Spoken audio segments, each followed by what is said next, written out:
The Curious Case of Benjamin Button. Written by F. Scott Fitzgerald.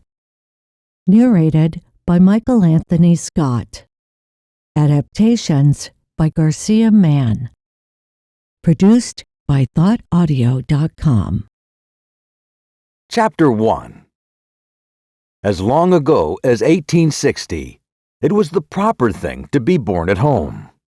At present, so I'm told, the high gods of medicine have decreed that the first cries of the young shall be uttered upon the anesthetic air of a hospital, preferably a fashionable one. So young Mr. and Mrs. Roger Button were 50 years ahead of style when they decided one day in the summer of 1860 that their first baby should be born in a hospital. Whether this anachronism had any bearing upon the astonishing history I am about to set down will never be known. I shall tell you what occurred and let you judge for yourself. The Roger Buttons held an enviable position, both social and financial, in antebellum Baltimore. They were related to the this family and the that family. This was their first experience with the charming old custom of having babies. Mr. Button was naturally nervous. He hoped that it would be a boy so that he could be sent to Yale College in Connecticut, at which institution Mr. Button himself had been known for 4 years by the somewhat obvious nickname of Cuff. On the September morning consecrated to the enormous event, he arose nervously at 6 o'clock, dressed himself, adjusted an impeccable stock, and hurried forth through the streets of Baltimore to the hospital to determine whether the darkness of the night had borne in new life upon its bosom. When he was approximately 100 yards from the Maryland Private Hospital for Ladies and Gentlemen, he saw Dr. Keene, the family physician, descending the front steps, rubbing his hands together with a washing movement, as all doctors are required to do by the unwritten ethics of their profession. Mr. Roger Button, the president of Roger Button and Company, Wholesale Hardware, began to run toward Dr. Keene with much less dignity than was expected from a Southern gentleman of that picturesque period. "Dr. Keene," he called. "Oh, Dr. Keene!"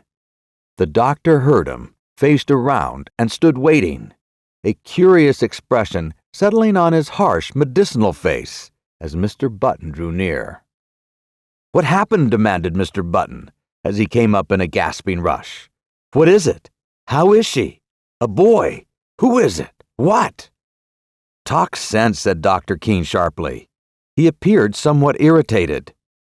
"Is a child born?" begged Mr. Button. Dr. Keene frowned. "Why, yes, I suppose so, after a fashion." Again he threw a curious glance at Mr. Button.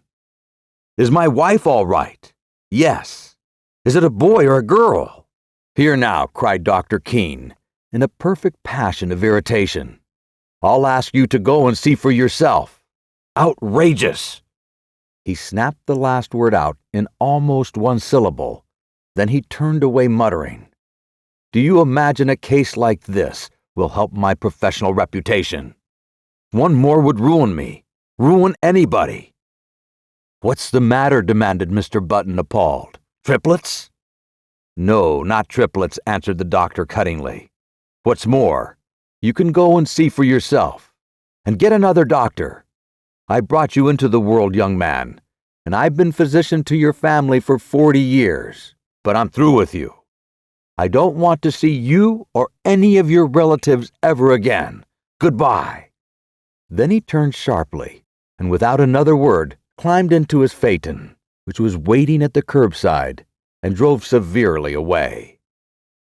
Mr. Button stood there upon the sidewalk, stupefied and trembling from head to foot. What horrible mishap has occurred? He had suddenly lost all desire to go into the Maryland Private Hospital for Ladies and Gentlemen. It was with the greatest difficulty that a moment later he forced himself to mount the steps and enter the front door. A nurse was sitting behind a desk in the opaque gloom of the hall. Swallowing his shame, Mr. Button approached her. "Good morning," she remarked, looking at him pleasantly. "Good morning. I'm Mr. Button." At this, a look of utter terror spread itself over the girl's face. She rose to her feet and seemed about to fly from the hall, restraining herself only with the most apparent difficulty. "I want to see my child," said Mr. Button. The nurse gave a little scream. "Oh, of course," she cried hysterically. "Upstairs, right upstairs. Go up." She pointed the direction, and Mr. Button, bathed in cool perspiration, turned falteringly and began to mount to the second floor. In the upper hall, he addressed another nurse who approached him, basin in hand. "I'm Mr. Button," he managed to articulate. "I want to see my—" Clank! The basin clattered to the floor and rolled in the direction of the stairs. Clank! Clank! It began a methodical descent, as if sharing in the general terror which this gentleman provoked. "I want to see my child," Mr. Button almost shrieked. He was on the verge of collapse. Clank! The basin reached the first floor. The nurse regained control of herself and threw Mr. Button a look of hearty contempt. "All right, Mr. Button," she agreed in a hushed voice. "Very well. But if you knew what a state it's put us all in this morning, it's perfectly outrageous. The hospital will never have a ghost of a reputation after—" "Hurry," he cried hoarsely. "I can't stand this." "Come this way then, Mr. Button." He dragged himself after her. At the end of a long hall, they reached a room from which proceeded a variety of howls.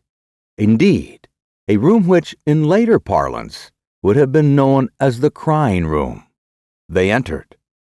"Well," gasped Mr. Button, "which is mine?"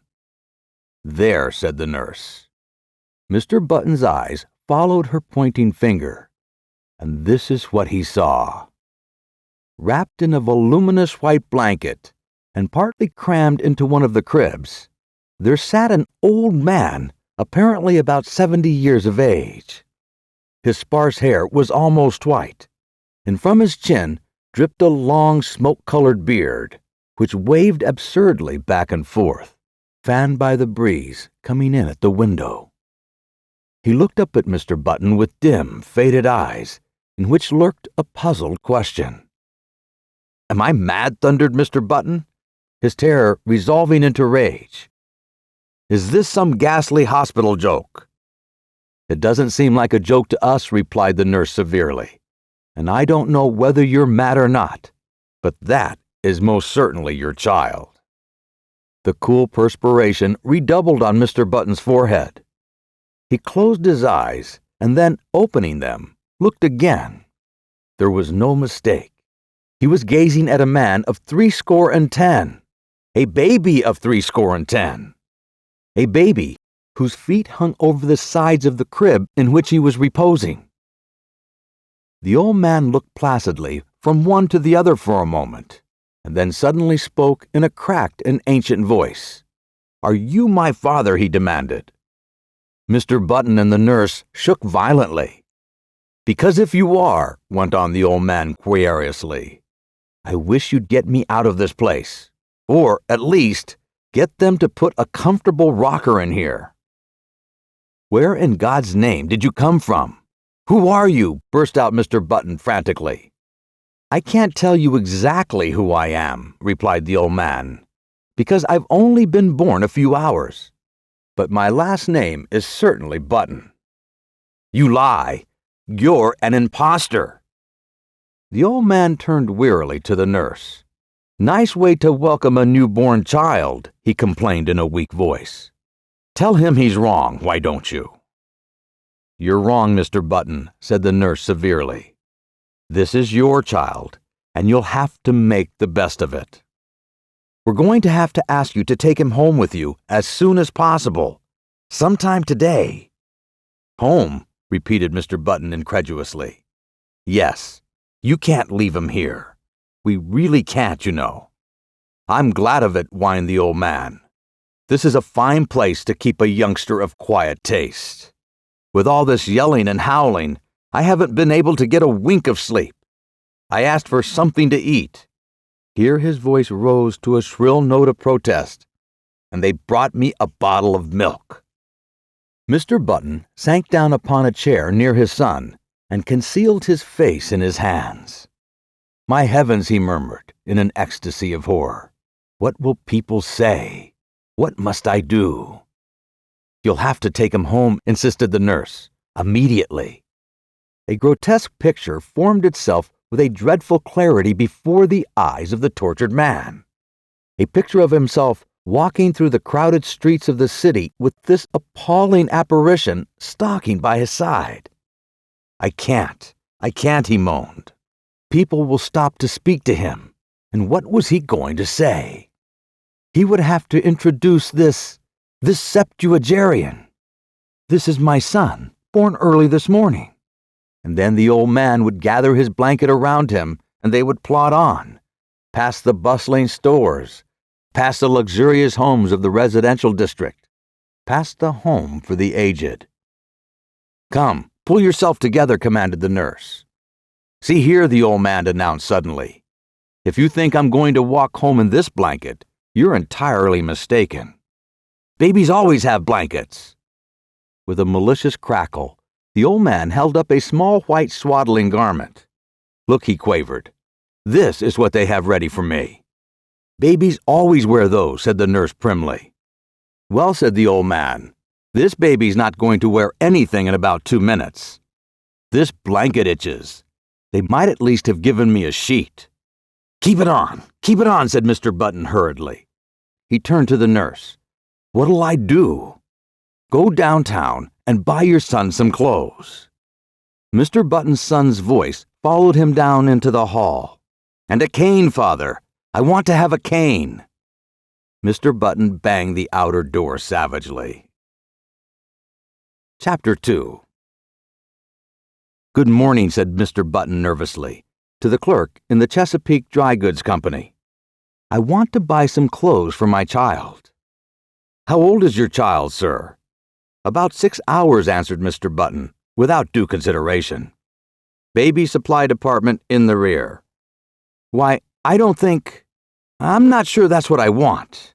He's an unusually large-sized child. Exceptionally, large. They have the largest child sizes." "Where is the boys' department?" inquired Mr. Button, shifting his ground desperately. He felt that the clerk must have surely sensed his shameful secret. "Right here." "Well," he hesitated. The notion of dressing his son in men's clothes was repugnant to him. If, say, he could only find a very large boy's suit, he might cut off that long and awful beard, dye the white hair brown, and thus manage to conceal the worst, and to retain something of his own self-respect, not to mention his position in Baltimore society. But a frantic inspection of the boys' department revealed no suits to fit the newborn Button. He blamed the store, of course. In such cases, it is a thing to blame the store. "How old did you say that boy of yours was?" demanded the clerk curiously. "He's 16. "Oh, I beg your pardon. I thought you said 6 hours. You'll find the use department in the next aisle." Mr. Button turned miserably away. Then he stopped, brightened, and pointed his finger toward a dress dummy in the window display. "There," he exclaimed. "I'll take that suit, out there on the dummy." The clerk stared. "Why," he protested, "that's not a child's suit. At least, it is, but it's for fancy dress. You could wear it yourself." "Wrap it up," insisted his customer nervously. "That's what I want." The astonished clerk obeyed. Back at the hospital, Mr. Button entered the nursery and almost threw the package at his son. "Here's your clothes," he snapped out. The old man untied the package and viewed the contents with a quizzical eye. "They look sort of funny to me," he complained. "I don't want to be made a monkey of." "You've made a monkey of me," retorted Mr. Button furiously. "Never you mind how funny you look. Put them on, or I'll spank you." He swallowed uneasily at the penultimate word, feeling nevertheless that it was the proper thing to say. "All right, Father." This with a grotesque simulation of filial respect. "You've lived longer. You know best. Just as you say."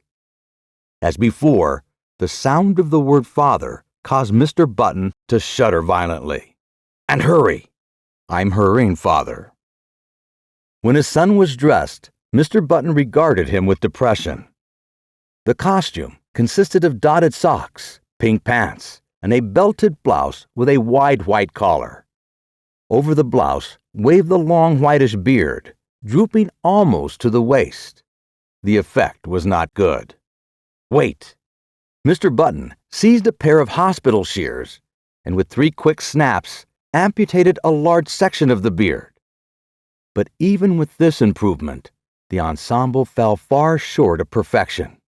The remaining brush of scraggly hair, the watery eyes, the ancient teeth seemed oddly out of tone with the gaiety of the costume. Mr. Button, however, was obdurate. He held out his hand. "Come along," he said sternly. His son took the hand trustingly. "What are you going to call me, Dad?" he quavered as they walked from the nursery. "Just Baby for a while? Till you think of a better name." Mr. Button grunted. "I don't know," he answered harshly. "I think we'll call you Methuselah."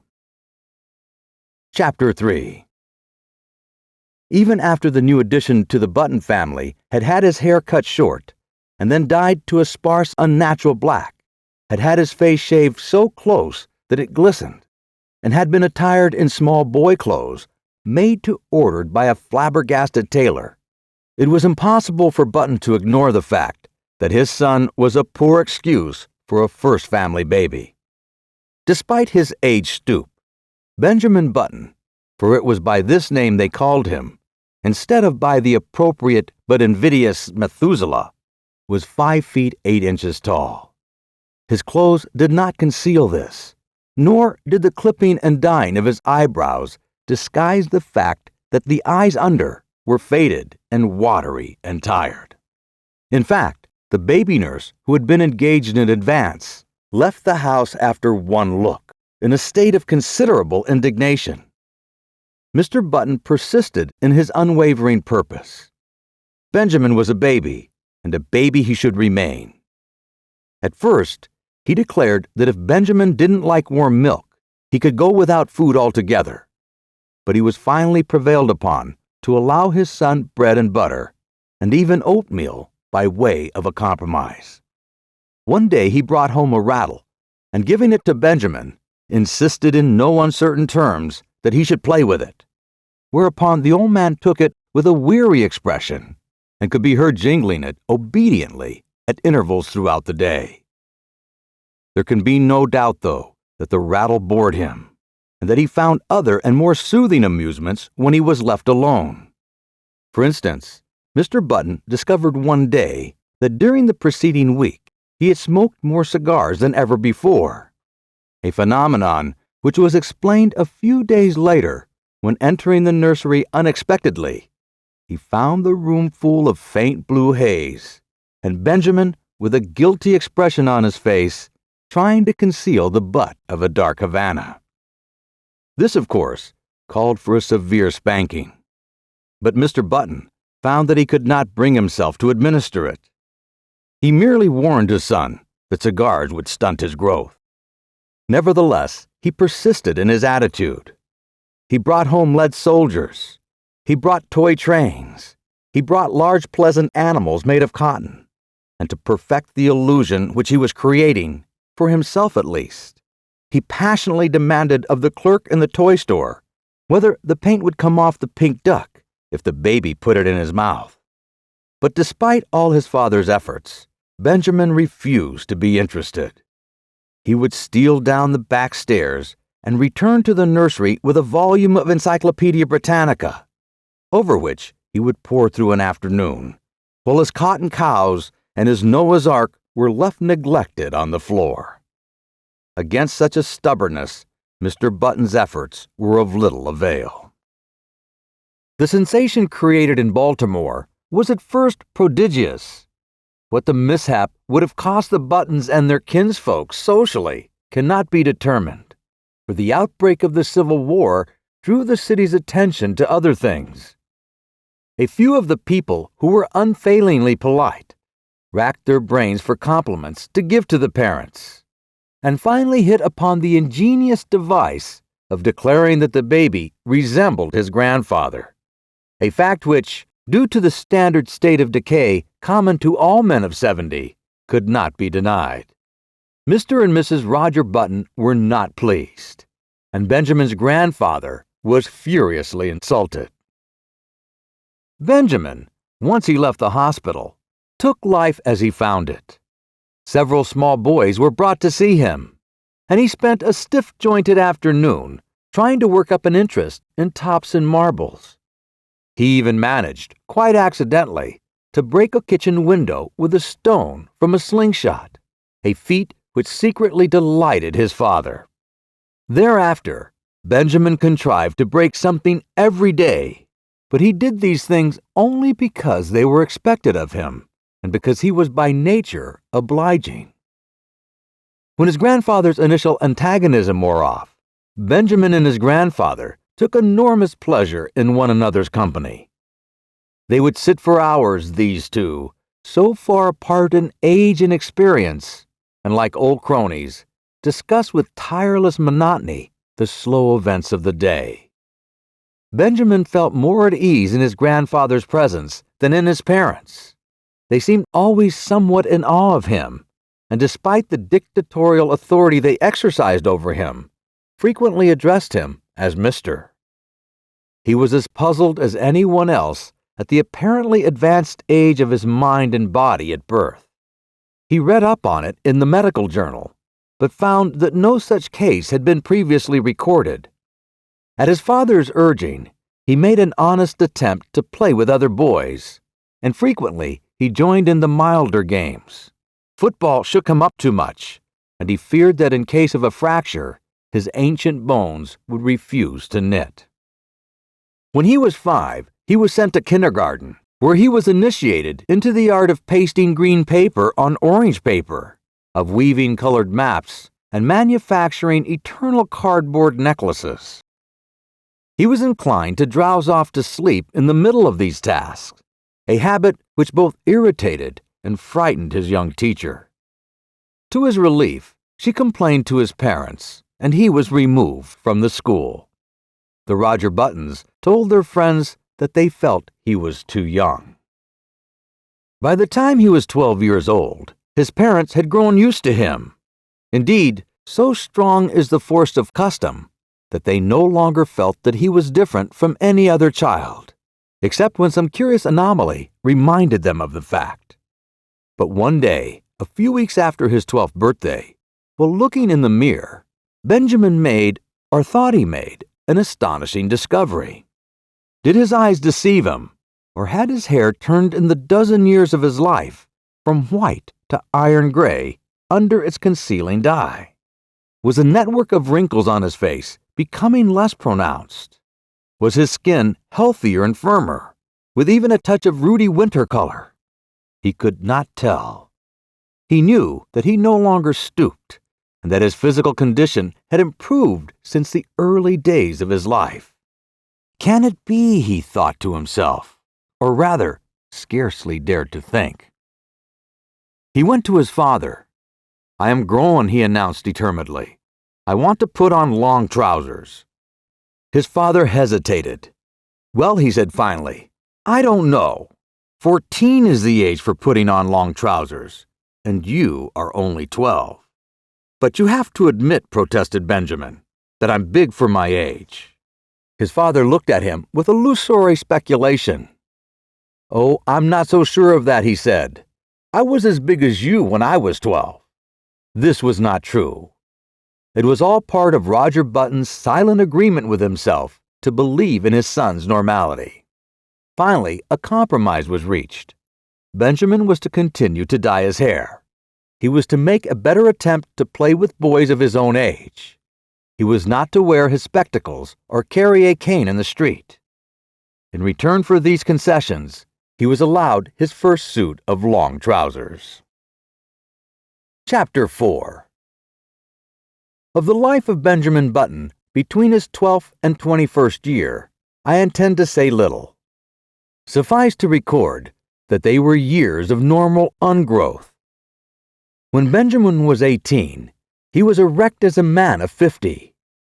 He had more hair, and it was of a dark gray. His step was firm. His voice had lost its cracked quaver and descended into a healthy baritone. So his father sent him up to Connecticut to take examinations for entrance to Yale College. Benjamin passed his examination and became a member of the freshman class.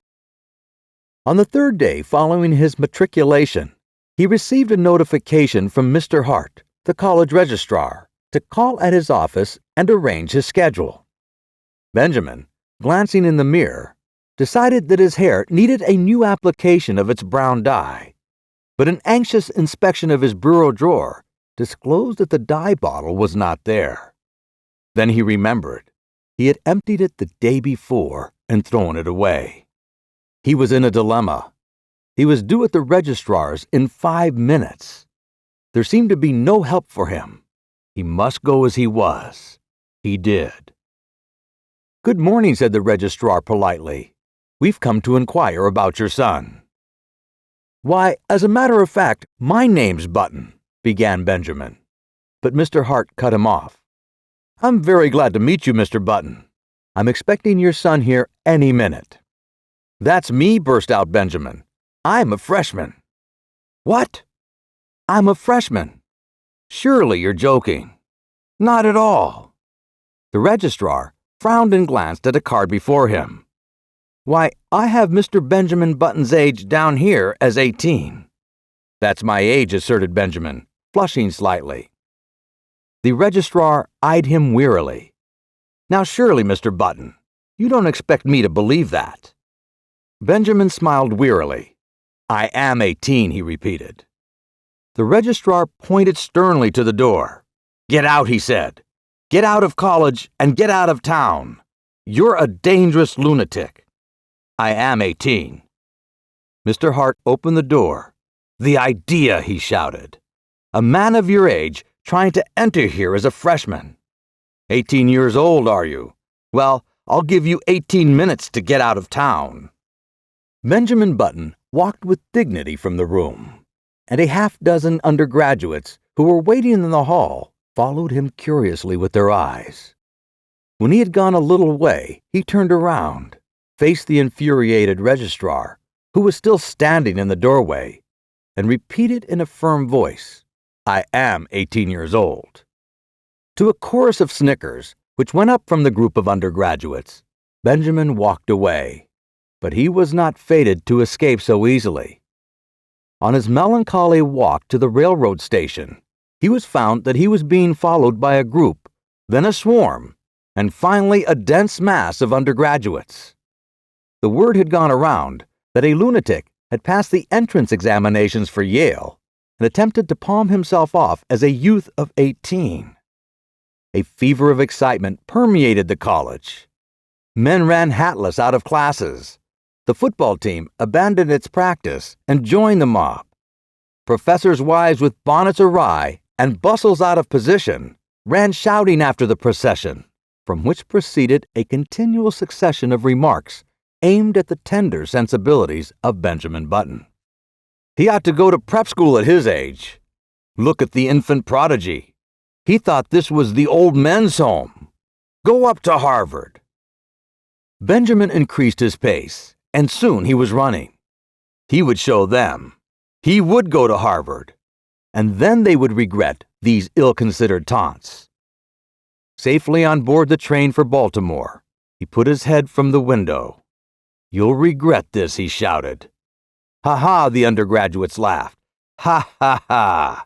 It was the biggest mistake that Yale College had ever made. Chapter 5. In 1880, Benjamin Button was 20 years old, and he signalized his birthday by going to work for his father in Roger Button and Company, wholesale hardware. It was in that same year that he began going out socially. That is, his father insisted on taking him to several fashionable dances. Roger Button was now 50, and he and his son were more and more companionable.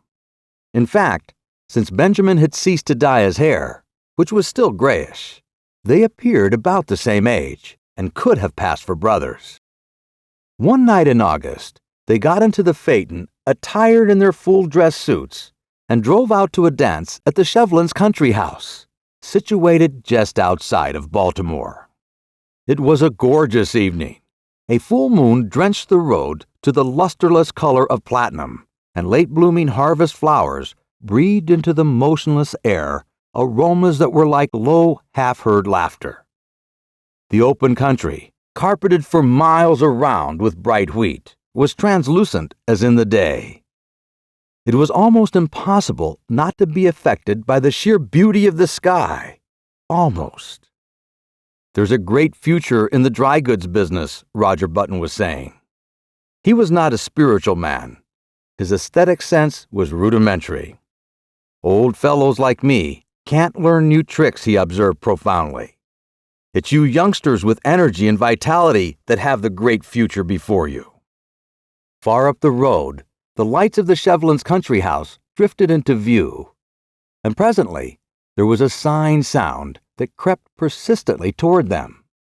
It might have been the fine plaint of violins or the rustle of the silver wheat under the moon.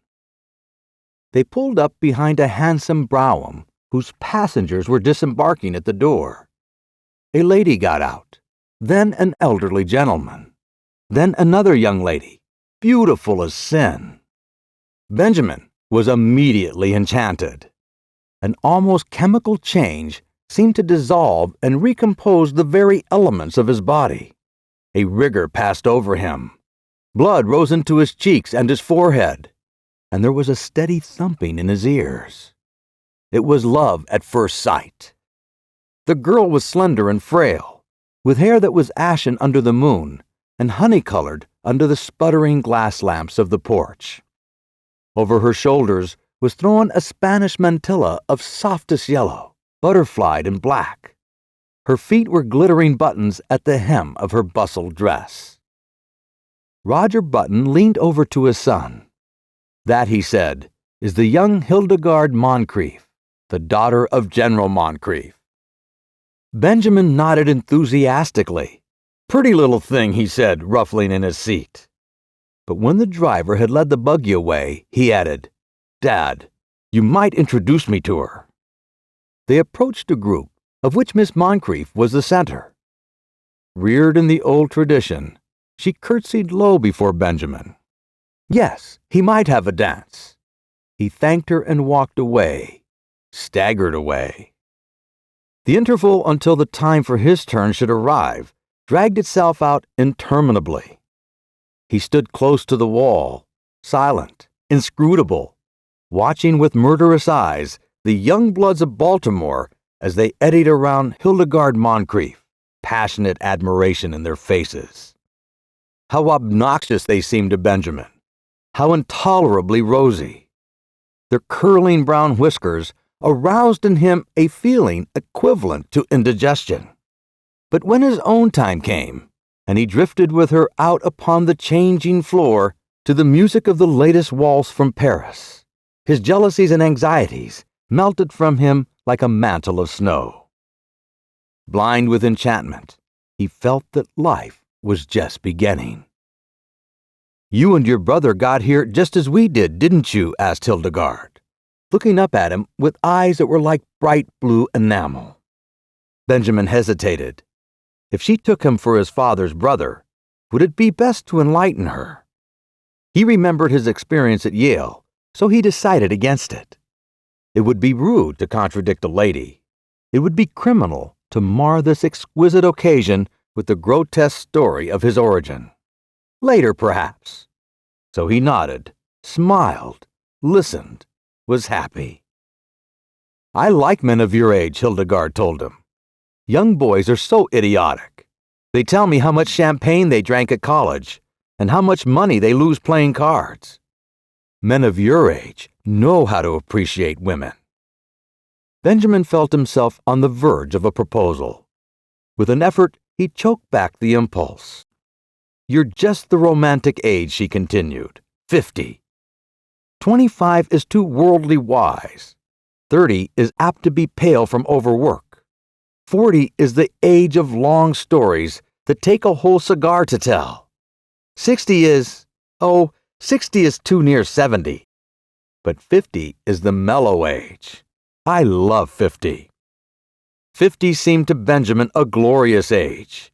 He longed passionately to be 50. "I've always said," went on Hildegarde, "that I'd rather marry a man of 50 and be taken care of than many a man of 30 and take care of him." For Benjamin, the rest of the evening was bathed in a honey-colored mist. Hildegarde gave him 2 more dances, and they discovered that they were marvelously in accord on all the questions of the day. She was to go driving with him on the following Sunday, and then they would discuss all these questions further. Going home in the phaeton just before the crack of dawn, when the first bees were humming and the fading moon glimmered in the cool dew, Benjamin knew vaguely that his father was discussing wholesale hardware. "And what do you think should merit our biggest attention after hammers and nails?" the elder Button was saying. "Love," replied Benjamin absent-mindedly. "Lugs?" exclaimed Roger Button. "Why, I've just covered the question of lugs." Benjamin regarded him with dazed eyes, just as the eastern sky was suddenly cracked with light, and an oriole yawned piercingly in the quickening tree. Chapter 6. When 6 months later, the engagement of Miss Hildegarde Moncrief to Mr. Benjamin Button was made known. I say made known, for General Moncrief declared he would rather fall upon his sword than announce it. The excitement in Baltimore society reached a feverish pitch. The almost forgotten story of Benjamin's birth was remembered and sent out upon the winds of scandal in picaresque and incredible forms. It was said that Benjamin was really the father of Roger Button, that he was his brother who had been in prison for 40 years, that he was John Wilkes Booth in disguise, and finally, that he had 2 small conical horns sprouting from his head. The Sunday supplements of the New York papers played up the case with fascinating sketches which showed the head of Benjamin Button attached to a fish, to a snake, and finally, to a body of solid brass. He became known journalistically as the Mystery Man of Maryland. But the true story, as is usually the case, had a very small circulation. However, everyone agreed with General Moncrief that it was criminal for a lovely girl who could have married any beau in Baltimore to throw herself into the arms of a man who was assuredly 50. In vain, Mr. Button published his son's birth certificate in largest type in the Baltimore Blaze. No one believed it. You had only to look at Benjamin and see. On the part of the 2 people most concerned, there was no wavering. So many of the stories about her fiancé were false that Hildegarde refused stubbornly to believe even the true one. In vain, General Moncrief pointed out to her the high mortality among men of 50, or at least among men who looked 50. In vain he told her of the instability of the wholesale hardware business. Hildegarde had chosen to marry for mellowness, and marry she did. Chapter 7. In one particular at least, the friends of Hildegarde Moncrief were mistaken. The wholesale hardware business prospered amazingly. In the 15 years between Benjamin Button's marriage in 1880 and his father's retirement in 1895, the family fortune was doubled, and this was due largely to the younger member of the firm. Needless to say, Baltimore eventually received the couple to its bosom. Even old General Moncrief became reconciled to his son-in-law when Benjamin gave him the money to bring out his History of the Civil War in 20 volumes, which had been refused by 9 prominent publishers. in Benjamin himself, 15 years had wrought many changes. It seemed to him that the blood flowed with new vigor through his veins. It began to be a pleasure to rise in the morning, to walk with an active step along the busy sunny street, to work untiringly with his shipments of hammers and his cargo of nails. It was in 1890 that he executed his famous business coup. He brought up the suggestion that all nails used in nailing up the boxes in which nails are shipped are the property of the shippee, a proposal which became a statute, was approved by Chief Justice Fossil, and saved Roger Button and Company, Wholesale Hardware, more than 600 nails every year. In addition, Benjamin discovered that he was becoming more and more attracted by the lighter side of life. It was typical of his growing enthusiasm for pleasure that he was the first man in the city of Baltimore to own and run an automobile. Meeting him on the street, his contemporaries would stare enviously at the picture he made of health and vitality. "He seems to grow younger every year," they would remark. And if old Roger Button, now 65 years old, had failed at first to give proper welcome to his son, he atoned at last by bestowing on him what amounted to adulation. And here we come to an unpleasant subject, which it will be well to pass over as quickly as possible. There was only one thing that worried Benjamin Button. His wife had ceased to attract him. At that time, Hildegarde was a woman of 35, with a son, Roscoe, 14 years old. In the early days of their marriage, Benjamin had worshipped her, but as the years passed, became an unexciting brown. The blue enamel of her eyes assumed the aspect of cheap crockery. Moreover, and most of all, she had become too settled in her ways, too placid, too content, too anemic in her excitements, and too sober in her tastes. As a bride, it had been she who had dragged Benjamin to dances and dinners. Now, conditions were reversed. She went out socially with them, but without enthusiasm, devoured by that eternal inertia which comes to live with each of us one day and stays with us to the end. Benjamin's discontent waxed stronger. At the outbreak of the Spanish-American War in 1898, his home had, for him, so little charm that he decided to join the army. With his business influence, he obtained a commission as captain and proved so capable to the work that he was made a major and finally a lieutenant colonel, just in time to participate in the celebrated charge up San Juan Hill. He was slightly wounded and received a medal. Benjamin had become so attached to the activity and excitement of army life that he regretted to give it up. But his business required attention, so he resigned his commission and came home. He was met at the station by a brass band and escorted to his house. Chapter 8. Hildegarde, waving a large silk flag, greeted him on the porch, and even as he kissed her, he felt a sinking of the heart, realizing that these 3 years had taken their toll. She was a woman of 40 now, with a faint skirmish line of gray hairs in her head. The sight depressed him. Up in his room, he saw his reflection in the familiar mirror. He went closer and examined his own face with anxiety, comparing it after a moment with a photograph of himself in uniform taken just before the war. "Good Lord," he said aloud. The process was continuing. There was no doubt of it. He looked now like a man of 30. Instead of being delighted, he was uneasy.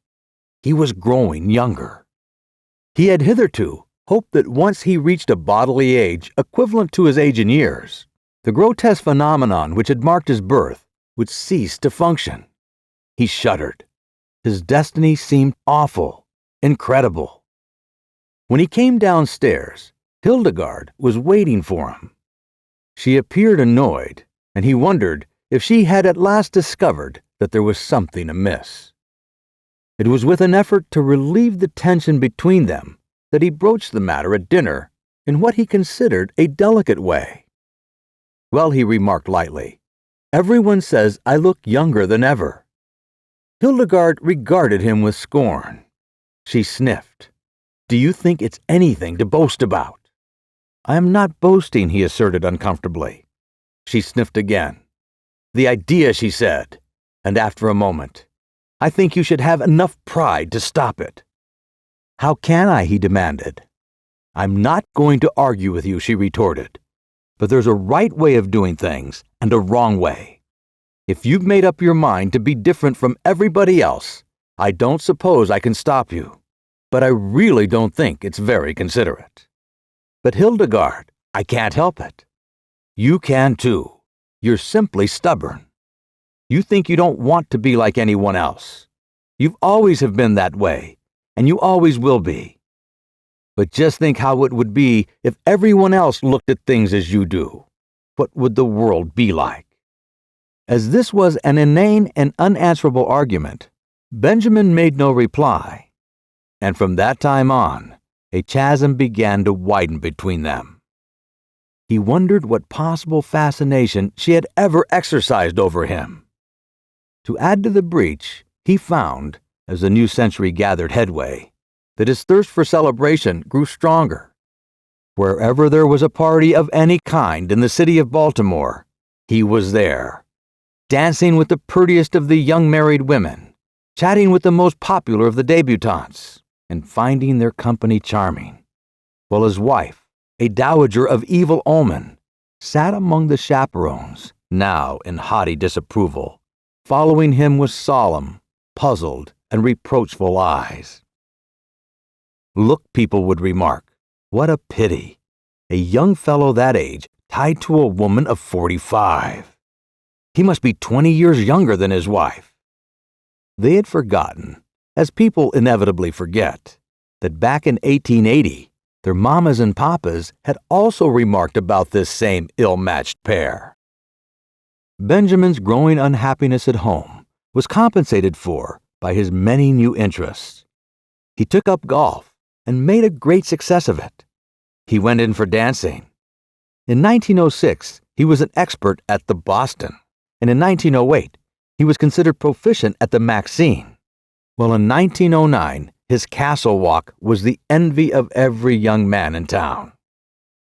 His social activities, of course, interfered to some extent with his business, but then he had worked hard at wholesale hardware for 25 years, that he could soon hand it on to his son Roscoe, who had recently graduated from Harvard. He and his son were, in fact, often mistaken for each other. This pleased Benjamin. He soon forgot the insidious fear which had come over him on his return from the Spanish-American War, and grew to take a naive pleasure in his appearance. There was only one fly in the delicious ointment. He hated to appear in public with his wife. Hildegarde was almost 50, and the sight of her made him feel absurd. Chapter 9. One September day in 1910, a few years after Roger Button and Company, wholesale hardware, had been handed over to young Roscoe Button, a man apparently about 20 years old, Benjamin Button entered himself as a freshman at Harvard University in Cambridge. He did not make the mistake of announcing that he would never see 50 again, nor did he mention the fact that his son had graduated from the same institution 10 years before. He was admitted and almost immediately attained a prominent position in the class, partly because he seemed a little older than the other freshmen, whose average age was about 18. But his success was largely due to the fact that in the football game with Yale, he played so brilliantly and with so much dash and with such a cold, remorseless anger that he scored 7 touchdowns and 14 field goals for Harvard, causing 11 of the Yale men to be carried from the field, unconscious. He was the most celebrated man in college. Strange to say, in his third or junior year, he was scarcely able to make the team. The coaches said that he had lost weight, and it seemed to the more observant among them that he was not quite as tall as before. He made no touchdowns. Indeed, he was retained on the team, chiefly in hope that his enormous reputation would bring terror and disorganization to the Yale team. In his senior year, he did not make the team at all. He had grown so slight and frail that one day he was taken by some sophomores for a freshman, an incident which humiliated him terribly. He became known as something of a prodigy, a senior who was surely no more than 16, and he was often shocked at the worldliness of some of his classmates. His studies seemed harder to him. He felt that they were too advanced. He had heard his classmates speak of St. Midas, the famous preparatory school, at which so many of them had prepared for college, and he determined after his graduation to enter himself at St. Midas, where the sheltered life among boys his own size would be more congenial to him. Upon his graduation in 1914, he went home to Baltimore with his Harvard diploma in his pocket. Hildegarde was now residing in Italy, so Benjamin went to live with his son, Roscoe. But though he was welcomed in a general way, there was obviously no heartiness in Roscoe's feeling toward him. There was even perceptible a tendency on his son's part to think that Benjamin, as he moped about the house in adolescent moodiness, was somewhat in the way. Roscoe was married now and prominent in Baltimore life, and he wanted no scandal to creep out in connection with his family. Benjamin, no longer persona grata with the debutantes and younger college set, found himself alone much of the time, except for the companionship of 3 or 4 15-year-old boys in the neighborhood. His idea of going to St. Midas recurred to him. "Say," he said to Roscoe one day, "I've told you over and over that I want to go to prep school."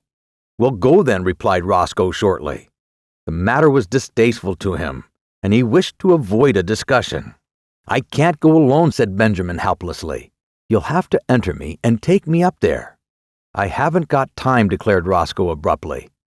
His eyes narrowed, and he looked uneasily at his father. "As a matter of fact," he added, "you'd better not go on with this business much longer. You'd better pull up short.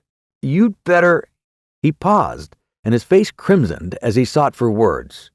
"You'd better turn right around and start back the other way. This has gone too far to be a joke. It isn't funny any longer. You behave yourself."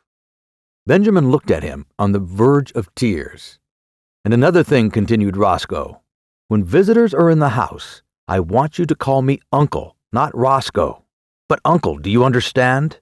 It looks absurd for a boy of 15 to call me by my first name. Perhaps you'd better call me Uncle all the time, so you'll get used to it." With a harsh look at his father, Roscoe turned away. Chapter 10. At the termination of this interview, Benjamin wandered dismally upstairs and stared at himself in the mirror. He had not shaved for 3 months, but he could find nothing on his face but a faint white down with which it seemed unnecessary to meddle. When he had first come home from Harvard, Roscoe had approached him with the proposition that he should wear eyeglasses and imitation whiskers glued to his cheeks, and it seemed for a moment that the farce of his early years was to be repeated. But whiskers had itched and made him ashamed. He wept, and Roscoe had reluctantly relented. Benjamin opened a book of boy stories, The Boy Scouts in Bimini Bay, and began to read. But he found himself thinking persistently about the war. America had joined the Allied cause during the preceding month, and Benjamin wanted to enlist. But alas, 16 was the minimum age, and he did not look that old. His true age, which was 57, would have disqualified him anyway. There was a knock at his door, and the butler appeared with a letter bearing a large official legend in the corner, and addressed to Mr. Benjamin Button. Benjamin tore it open eagerly and read the enclosure with delight. It informed him that many reserve officers who had served in the Spanish-American War were being called back into service with a higher rank, and it enclosed his commission as Brigadier General in the United States Army, with orders to report immediately. Benjamin jumped to his feet, quivering with enthusiasm. This was what he had wanted. He seized his cap, and 10 minutes later he had entered a large tailoring establishment on Charles Street, and he asked in his uncertain treble to be measured for a uniform. "Want to play soldier, Sonny?" demanded a clerk casually. Benjamin flushed. "Say, never mind what I want," he retorted angrily. "My name's Button, and I live on Mount Vernon Place, so you know I'm good for it." "Well," admitted the clerk hesitantly, "if you're not, I guess your daddy is all right." Benjamin was measured, and a week later his uniform was completed. He had difficulty in obtaining the proper general's insignia because the dealer kept insisting to Benjamin that a nice Boy Scout badge would look just as well and be much more fun to play with. Saying nothing to Roscoe, he left the house one night and proceeded by train to Camp Mosby in South Carolina, where he was to command an infantry brigade. On a sultry April day, he approached the entrance to the camp, paid off the taxicab which had brought him from the station, and turned to the sentry on guard. "Get someone to handle my baggage," he said briskly. The sentry eyed him reproachfully. "Say," he remarked, "where are you going with the general's duds, Sonny?" Benjamin, veteran of the Spanish-American War, whirled upon him with fire in his eyes, but with, alas, a changing treble voice. "Come to attention," he tried to thunder. He paused for breath. Then suddenly he saw the sentry snap his heels together and bring his rifle to the present. Benjamin concealed a smile of gratification, but when he glanced around, his smile faded. It was not he who had inspired obedience, but an imposing artillery colonel who was approaching on horseback. "Colonel," called Benjamin shrilly. The colonel came up, drew rein, and looked warmly down at him with a twinkle in his eyes. "Whose little boy are you?" he demanded kindly. "I'll soon darn well show you whose little boy I am," retorted Benjamin in a ferocious voice. "Get down off that horse." The colonel roared with laughter. "You want him, huh, General? Here," cried Benjamin desperately. "Read this." He thrust his commission toward the colonel. The colonel read it, his eyes popping from their sockets. "Where did you get this?" he demanded, slipping the document into his own pocket. "I got it from the government, as you'll soon find out." "You come along with me," said the colonel with a peculiar look. "We'll go up to headquarters and talk this over. Come along." The colonel turned and began walking his horse in the direction of headquarters. There was nothing for Benjamin to do but follow with as much dignity as possible, meanwhile promising himself a stern revenge. But this revenge did not materialize. 2 days later, however, his son Roscoe materialized from Baltimore, hot and cross from a hasty trip, and escorted the weeping general, sans uniform, back to his home. Chapter 11. In 1920, Roscoe Button's first child was born. During the attendant festivities, however, no one thought it the thing to mention that the little grubby boy, apparently about 10 years of age, who played around the house with lead soldiers and a miniature circus, was the new baby's own grandfather. No one disliked the little boy, whose fresh, cheerful face was crossed with just a hint of sadness. But to Roscoe Button, his presence was a source of torment. In the idiom of his generation, Roscoe did not consider the matter efficient. It seemed to him that his father, in refusing to look 60, had not behaved like a red-blooded he-man. This was Roscoe's favorite expression, but in a curious and perverse manner. Indeed, to think about the matter for as much as a half hour drove him to the edge of insanity. Roscoe believed that live wires should keep young, but carrying it out on such a scale was inefficient. And there Roscoe rested. 5 years later, Roscoe's little boy had grown old enough to play childish games with little Benjamin under the supervision of the same nurse. Roscoe took them both to kindergarten on the same day, and Benjamin found that playing with little strips of colored paper, making mats and chains, and curious and beautiful designs was the most fascinating game in the world. Once he was bad and had to stand in the corner. Then he cried. But for the most part, these were happy hours in the cheerful room, with the sunlight coming in the windows and Miss Bailey's kind hand resting for a moment now and then in his tousled hair. Roscoe's son moved up to the first grade after a year, but Benjamin stayed on in kindergarten. He was very happy. Sometimes, when other tots talked about what they would do when they grew up, a shadow would cross his little face, as if in a dim, childish way, he realized that those were things in which he was never to share. The days flowed on in monotonous content. He went back a third year to kindergarten, but he was too little now to understand what the bright, shining strips of paper were for. He cried because the other boys were bigger than he, and he was afraid of them. The teacher talked to him, but though he tried to understand, he could not understand at all. He was taken from kindergarten. His nurse, Nana, in her starched gingham dress, became the center of his tiny world. On bright days, they walked in the park. Nana would point at a great gray monster and say elephant, and Benjamin would say it after her. And when he was being undressed for bed that night, he would say it over and over aloud to her, elephant, elephant, elephant. Sometimes Nana let him jump on the bed, which was fun, because if you sat down exactly right, it would bounce you up on your feet again, and if you said "ah" for a long time while you jumped, you got a very pleasing broken vocal effect. He loved to take a big cane from the hat rack and go around hitting chairs and tables with it, saying, "Fight, fight, fight."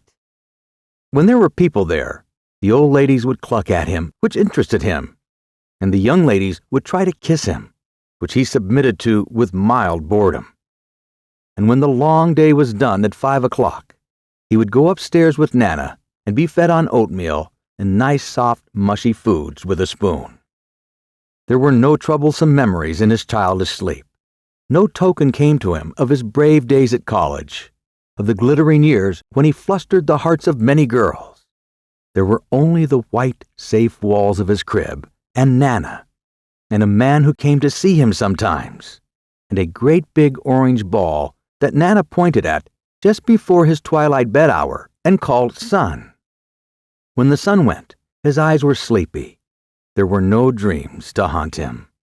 The past, the wild charge at the head of his men up San Juan Hill, the first years of his marriage when he worked late into the summer dusk down in the busy city for young Hildegarde whom he loved. The days before that, when he sat smoking far into the night in the gloomy old Button House on Monroe Street with his grandfather. All these had faded like unsubstantial dreams from his mind, as though they had never been. He did not remember. He did not remember clearly whether the milk was warm or cool at his last feeding, or how the days passed. There was only his crib and Nana's familiar presence, and then he remembered nothing. When he was hungry, he cried. That was all. Through the noons and nights, he breathed, and over him there were soft mumblings and murmurings that he scarcely heard, and faintly differentiated smells, and light and darkness. Then it was all dark, and his white crib, and the dim faces that moved above him, and the warm, sweet aroma of the milk faded out altogether from his mind. We hope you enjoyed this interesting audio title. For more information on all of our titles, please visit us at thoughtaudio.com.